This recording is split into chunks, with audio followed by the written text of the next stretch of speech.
चरणम शरणम गच्छामि। मैं राधा रमन त्रिपाठी आज 4 अगस्त 2025 का E3Y पर एक वीडियो बनाने के लिए आपके सामने बैठा हूँ।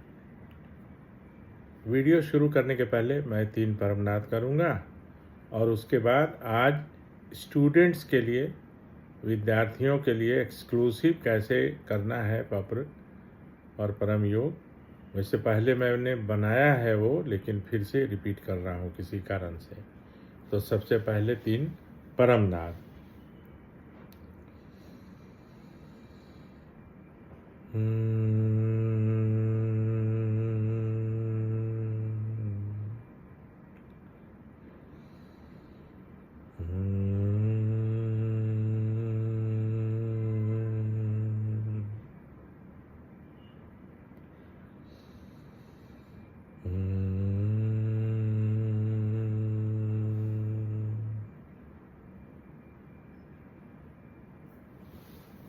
चरणम शरणम गच्छामि।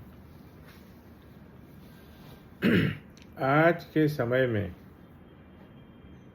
हमारे विद्यार्थी जहाँ कहीं पढ़ रहे हो, कॉलेज में, स्कूल में, छोटे स्कूल में, मतलब छोटे मतलब जूनियर क्लासेज में, अनेक कारण से कुछ न कुछ तनाव में रहते हैं। क्यों? क्योंकि एक तो पढ़ाई का जो पैटर्न्स है और इतने सारे तरह के कोर्सेज और अनेक कारण से बहुत बोझ तो नहीं कहूँगा, तनाव में हमारे विद्यार्थीगण रहते हैं। और परम जी की इच्छा थी कि हमको अच्छे नागरिक चाहिए, मतलब और उसके जो उसका जो आधार है वो विद्यार्थी लोग ही हैं। अगर उनका चरित्र अच्छा रहेगा, उनका परफॉर्मेंस अच्छा रहेगा तो वे अच्छे नागरिक बनेंगे अच्छे, तो हमारा देश भी अच्छा रहेगा। बहुत सारी बातें हैं। तो उन्होंने विद्यार्थियों के लिए, परम जी ने, पप्र से तो सबकी इच्छा पूरी होती है, कोई भी हो, किसी भी समय में, किसी भी स्थान पर, किसी जाति का, किसी धर्म का और किसी प्रकार के खाना भोजन की आदत रखने वालों की सबकी इच्छा पूरी होती है। तो स्टूडेंट्स के लिए उन्होंने क्या किया कि एक वाक्य जो है, 6 वाक्यों का समूह उन्होंने बनाया। ये परम जी का स्वयं का बनाया हुआ है। तो विद्यार्थी क्या करेंगे कि जब भी वो जो पाठ उनको सबसे कठिन लगता है, हर स्टूडेंट्स का अलग अलग है। किसी को फिजिक्स वो लगता है भारी पढ़ने में या समझ में आने में दिक्कत होती है, किसी को मैथ्स, किसी को अंग्रेजी, तो वो आसान लगने लगेगा। उसके लिए करना क्या है कि जब भी वो पढ़ने बैठे घर में, स्कूल में तो जो पढ़ाई होती ही है, लेकिन सुबह शाम भी पढ़ना पड़ता है, घर में होमवर्क भी करना पड़ता है। तो उसके पहले 3 परमनाद कर लें, जैसे मैंने अभी किया, और उसके बाद उनको एक पप्र सुबह में प्रतिदिन करना है। वो क्या है? तो परमं शरणं गच्छामि, हंसं शरणं गच्छामि, अद्वैतं शरणं गच्छामि, आनंदं शरणं गच्छामि, चरणं शरणं गच्छामि। हे परम जी, मुझ पर कृपा करो। सिर झुकाकर परम जी को नमस्कार करता हूँ। मेरा IQ बढ़ा दो, मेरी स्मरण शक्ति बढ़ा दो, मेरा पढ़ाई में मन अधिक लगे, परीक्षा के दिनों में घबराहट ना हो, परीक्षा के दिनों में बीमार ना पड़ूं और अधिकतम अंकों से उत्तीर्ण कराओ। इच्छा पूर्ण होते ही पकड़ में 1 रुपया परम जी को दूंगा। इच्छा पूर्ण होते ही पकड़ में एक नए व्यक्ति को किसी भी माध्यम से P3Y सिखाऊंगा। तो अब जो ये 6 वाक्य जो है वो 9वें वाक्य में 9.1, 9.2, मतलब वो सब 9वें वाक्य में आएगा। तो स्मरण शक्ति अलग है और IQ अलग है। स्मरण शक्ति बढ़ाने की बात है और आईक्यू बढ़ाने की बात है, ये सब बढ़ जाता है। ये सब टेस्ट किया हुआ है, मतलब ये सब एक्सपेरिमेंट किया हुआ है, इसमें कोई शंका नहीं है। तो अच्छे विद्यार्थियों के लिए क्या है, यही तो चाहिए। नहीं तो क्या होता है, सब कुछ जानते हुए भी एग्ज़ाम के टाइम में ही घबराहट हो जाती है, कई बच्चे तो बीमार हो जाते हैं, और जानते हुए भी प्रश्नों का उत्तर ठीक से नहीं लिख पाते हैं। हम जानते हैं नहीं, घबराहट हो गई, क्या हुआ। तो ये उससे क्या होगा कि एक तो सेल्फ कॉन्फिडेंस बढ़ेगा, पढ़ा हुआ या सुना हुआ पाठ जो है वो बहुत दिनों तक याद रहेगा, एक बार का पढ़ा हुआ या एक बार का सुना हुआ। तो ऐसा करना चाहिए।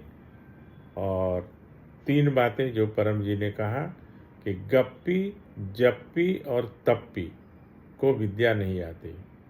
जो बहुत ज़्यादा गप करता है, बातूनी है, बातें करते रहता है, उसको भी विद्या नहीं आती। और जप करना, माला जपते रहे तो उससे भी विद्या नहीं आएगी। ये परम जी का कहा हुआ बता रहा हूँ। और तप में भी सब तरह की साधना आ गई। उपवास रखना, एक पैर पर खड़े रहना, कि कोई आधा घंटा खड़े रहेंगे तो ज़्यादा पाठ याद हो जाएगा, ऐसा कुछ नहीं है। तो ये तीनों को भी विद्या नहीं आती। इसमें माता पिता का भी सहयोग होना चाहिए, बच्चों को प्रोत्साहित करें, बच्चों को पढ़ाई के लिए जो भी सुख सुविधा है वो प्रदान करें, और हमेशा डिप्रेस नहीं करते रहें, वो सबसे आवश्यक है।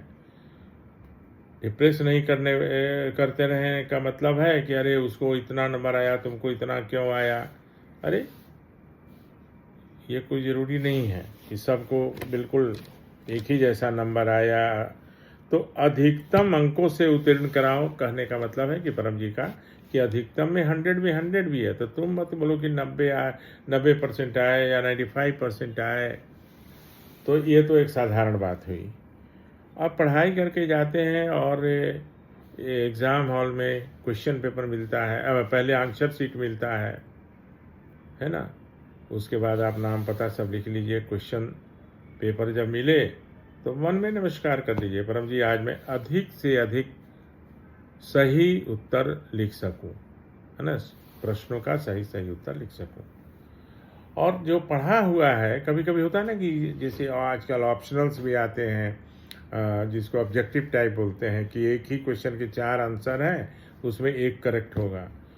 तो जो पढ़ा हुआ होगा ना, तो थोड़ा सा स्मरण करेंगे, वो आपको तुरंत याद आ जाएगा कि अरे ये तो ये है। तो एक बार का पढ़ा हुआ और एक बार का सुना हुआ वो आदमी अधिक समय तक याद रखेगा।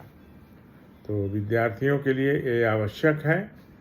और बीमार नहीं पड़ेंगे, घबराहट नहीं होगी, है ना, पढ़ाई में मन अधिक लगेगा। न तो उसी समय क्रिकेट का मैच भी हो रहा है तो कुछ बच्चे टीवी में भी लगे रहते हैं, तो वो उससे उनका मन इधर होगा और पढ़ाई में अधिक मन लगेगा।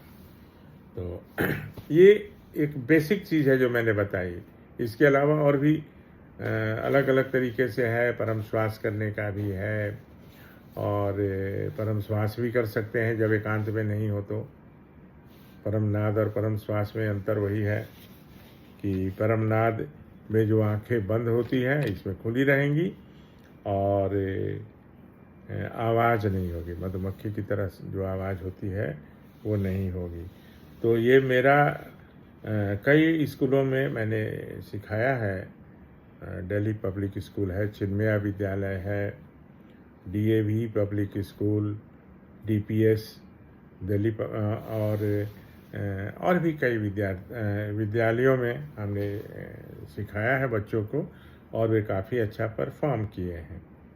तो मेरा निवेदन है कि अपने बच्चों को बताएं और उनको ये मेरा वीडियो दिखाएं। बहुत सिंपल है, इसके लिए कुछ भी ज़्यादा परेशानी नहीं है, ना कोई कष्ट है, ना कोई नष्ट है, ना कोई ठगैती है। अभी 1 रुपया भी परम जी को देंगे तो चलेगा, जब उनकी अच्छी नौकरी लग जाए, सेटल हो जाए लाइफ में, तो परम जी के लिए बहुत से काम करना है, वो करते रहेंगे। और कोई प्रश्न हो इसमें, कोई क्वेरी हो, कुछ और भी हो तो मेरे कमेंट में लिखिएगा, मैं कोशिश करूँगा उसका रिप्लाई करने के लिए। तो अभी आपसे विदा लेता हूँ और इतना कहते हुए आपसे चरण